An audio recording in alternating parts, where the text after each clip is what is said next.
From the day these warriors fought, war would never be the same.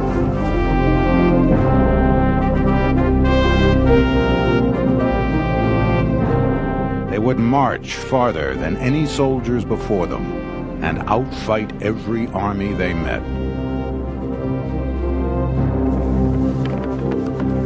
In one afternoon, they would defeat the proudest civilization of their day.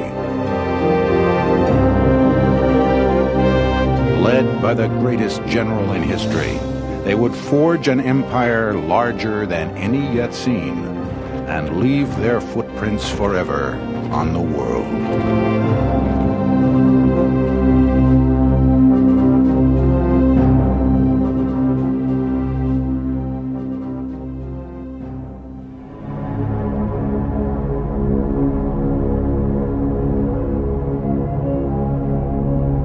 As the mists of dawn lifted on an autumn day in 338 BC, the pride of ancient Greece was challenged by an upstart from the north.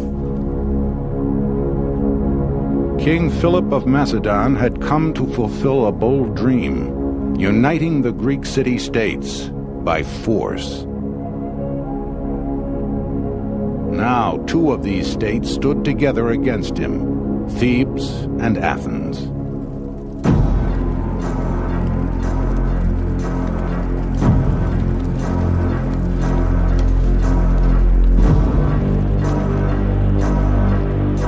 Among the Macedonians preparing to do battle was a young officer named Caenis. From this day, he would journey to glory undreamed of and lands unheard of.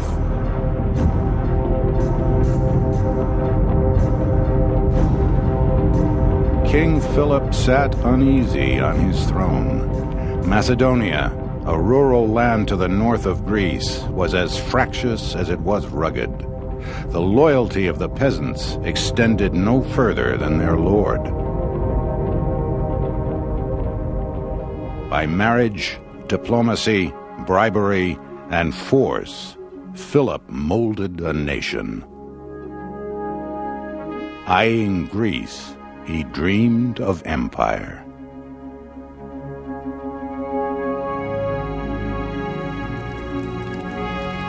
As the Macedonians outgrew their land, young men followed a route to a better life, service in the king's army.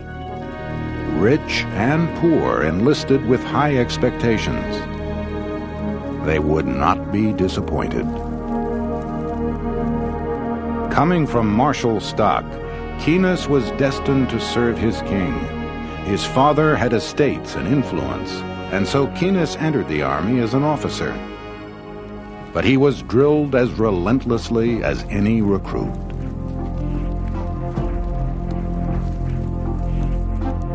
Having reformed the military formations to give them greater strength and equipped them with suitable weapons, the king was constantly parading and training them for combat.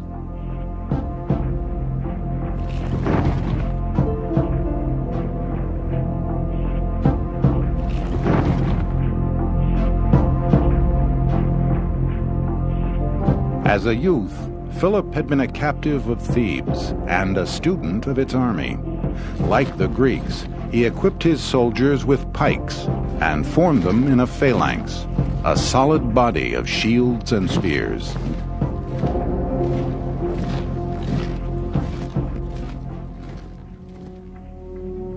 Philip had learned not only the Greek strengths, but their weaknesses. Unlike their army or any other, his would wage war year-round. He would give his enemy no time to prepare or recover. I need not mention that he makes no distinction between summer and winter, that he has no stated season of repose.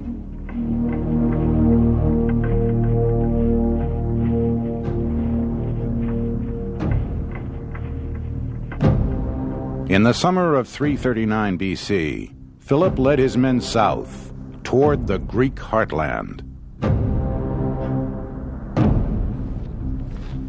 Their very march was revolutionary. Philip banned the trains of wagons that slowed an army. Each infantryman carried his own weapons and mess kit. Any location sufficed for their camp, any food for their provisions. As the invaders approached, farmers hid their crops and their livestock, to little avail. Lightly equipped, moving fast, the Macedonians lived off the land.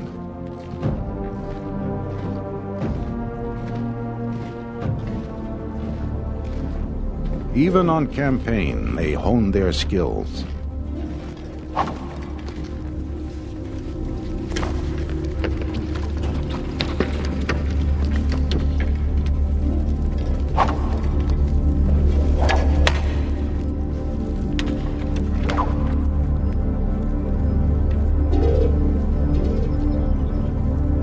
By day, archers, slingers, and javelin throwers perfected their aim.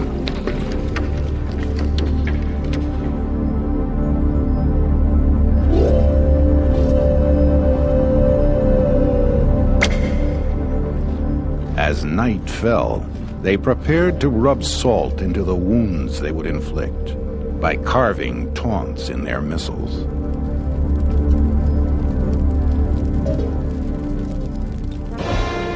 Before Philip, Macedonian warfare had been the preserve of nobles riding small ponies in wild charges.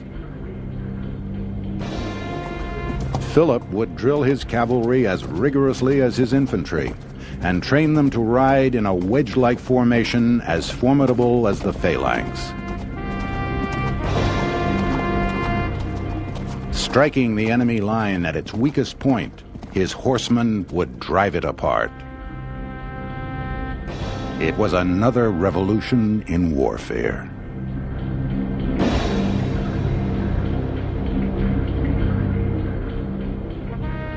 At a place called Chaironeia, Philip's army found their way barred by more than 30,000 Greeks.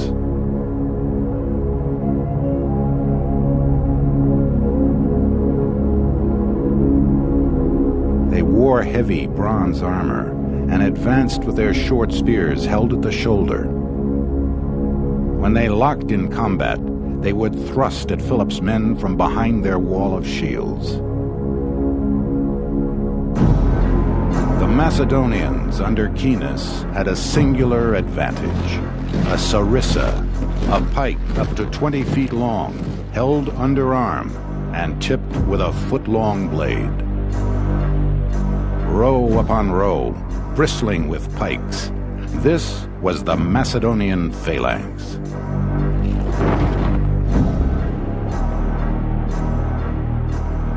Each man of the first rank has the points of 5 pikes extending beyond him. Those further back than the 5th rank hold theirs slanting over the shoulders of those in front, so as to protect the whole formation, keeping off by this serried mass of pikes all missiles. The first and last ranks wore heavy breastplates. The troops within the phalanx, needing only a light shield, were relieved of the burden of armor, and Philip was relieved of its cost. Thus could he field such a large army. So long as its lines remained unbroken, this forest of pikes could not be penetrated.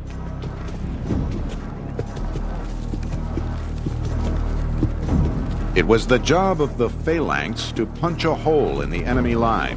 Then the companions, the elite Macedonian cavalry, would drive their wedge through it. Philip now deployed his infantry, 30,000 men. 2,000 horsemen under his teenage son Alexander waited for their opening.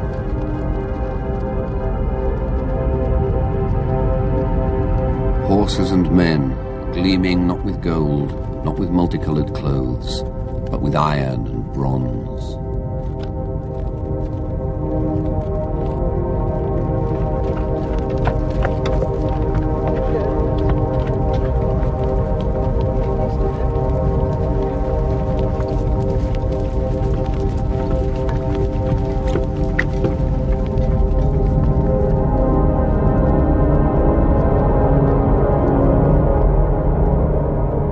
60,000 men advanced across the plain.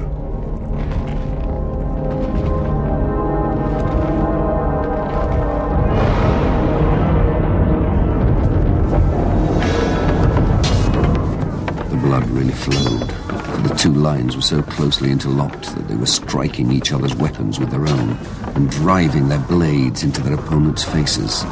It was now impossible for the timid and the cowardly to remain inactive. Foot against foot, they were virtually engaging in single combat, standing in the same spot until they could make further room for themselves by winning the fight. Only by bringing down his opponent could each man advance. Thrusting at the Greeks with their sarissai, Caenis and his comrades pushed and heaved in a great shoving match.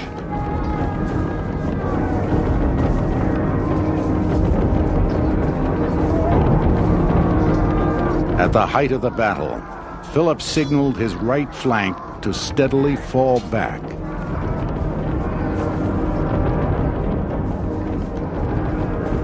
The Greek general cried out, "We've got to keep attacking until we push the enemy back to Macedonia."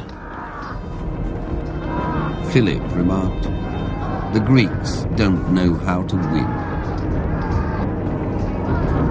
On the Macedonians' right, the men kept pulling back.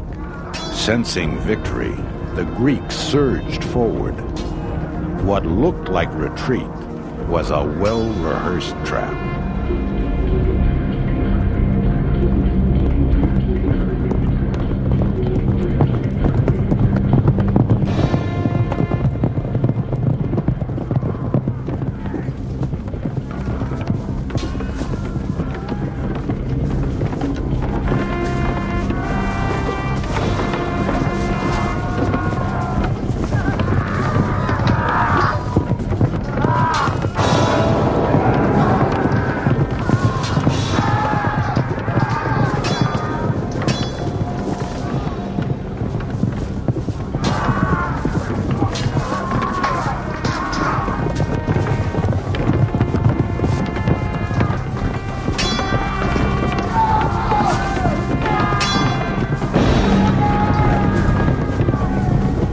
As the Greeks charged, their lines split. The Macedonian cavalry, led by Prince Alexander, struck at the gap.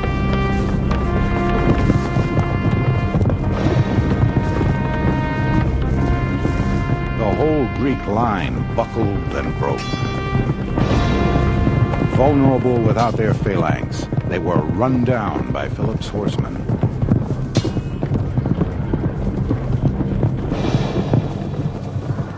The Greek army was destroyed. A lion would mark the graves of the Theban sacred band, an elite unit wiped out by Macedonians in a few hours.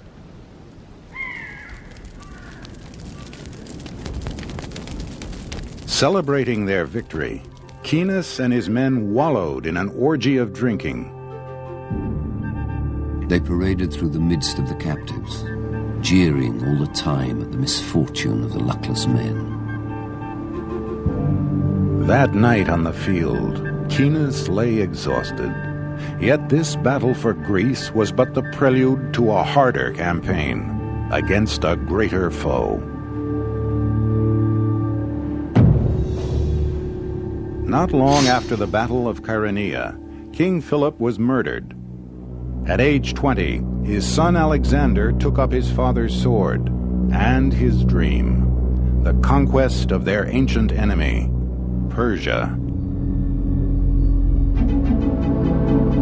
With the new king came new prospects for Caenis. Marrying the daughter of a general, he won command of his own regiment. Now he would help prepare the campaign against Persia.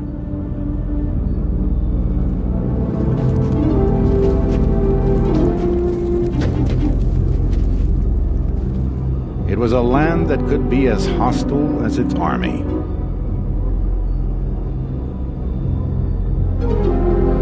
Ingenious at adaptation, the Macedonians made boats from leather tents to ford rivers. They marched at night to avoid the desert sun. In the first year of the campaign, the newlywed Keenus was permitted to return home to see his wife.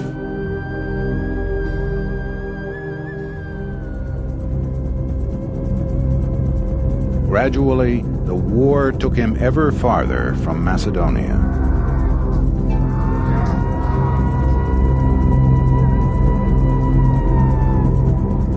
No obstacle halted Alexander's army.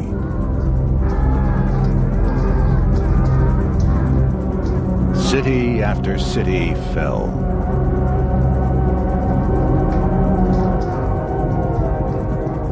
Persians deserted and swelled the ranks of the victorious Macedonians. Then this unstoppable force came to an object that would not yield. The city of Tyre. Built half a mile off the coast of what would become Lebanon, Tyre was an island fortress with walls 150 feet high. Its resistance would test the Macedonians to the limit.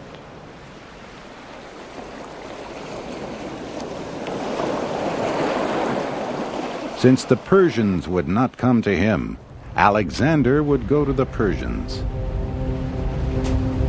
His engineers embarked on an unprecedented feat. A causeway 220 feet wide extending to the fortress. Keenus's men cut trees on the slopes nearby and drove 2 rows of trunks into the channel. Between the rows, they piled huge stones.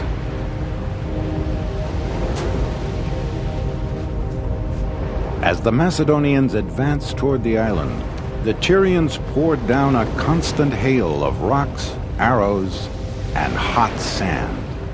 Armor might deflect arrows, but the sand worked its way through. It was so painful that men dove into the water for relief, only to drown under the weight of their armor. Alexander's engineers erected 2 towers as high as the walls of Tyre, covered in animal hides. From atop them, Keenus directed his troops to return fire and clear the battlements.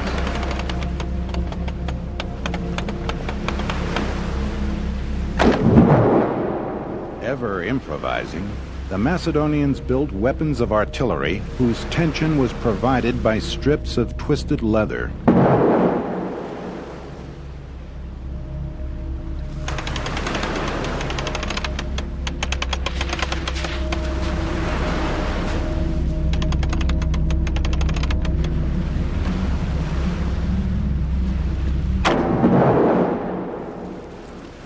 The Tyrians sent a fire ship against the Macedonian towers and set them ablaze.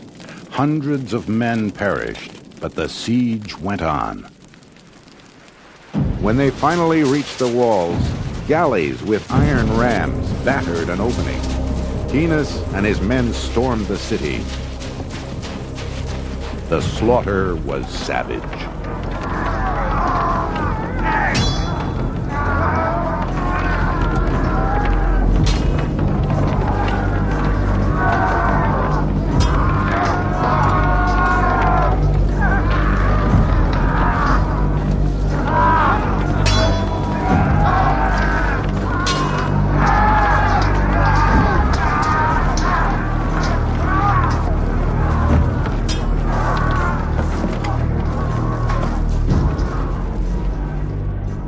After 6 months of siege, the Macedonians showed no mercy.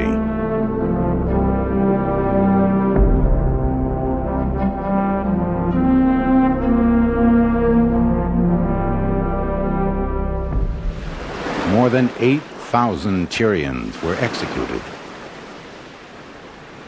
The rest, 30,000 people, were sold into slavery.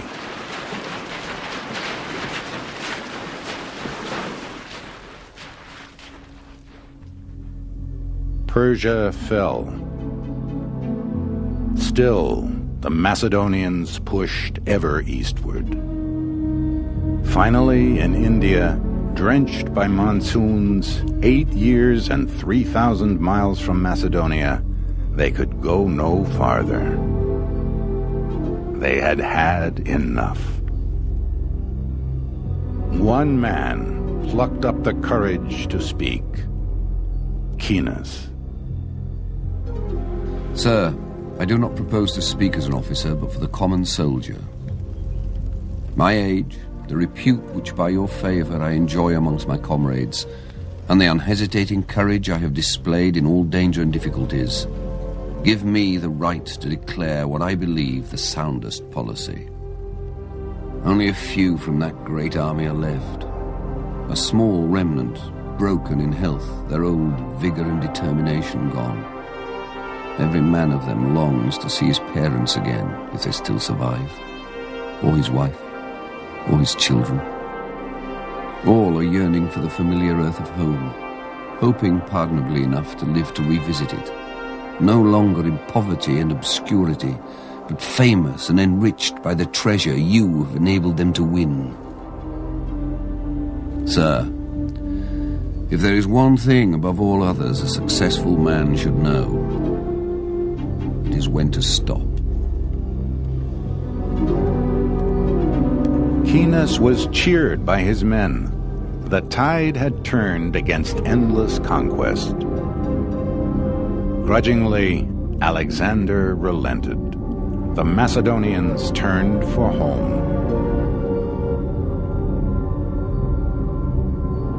In time, a new army from a younger empire would sweep over Macedonia, the Romans.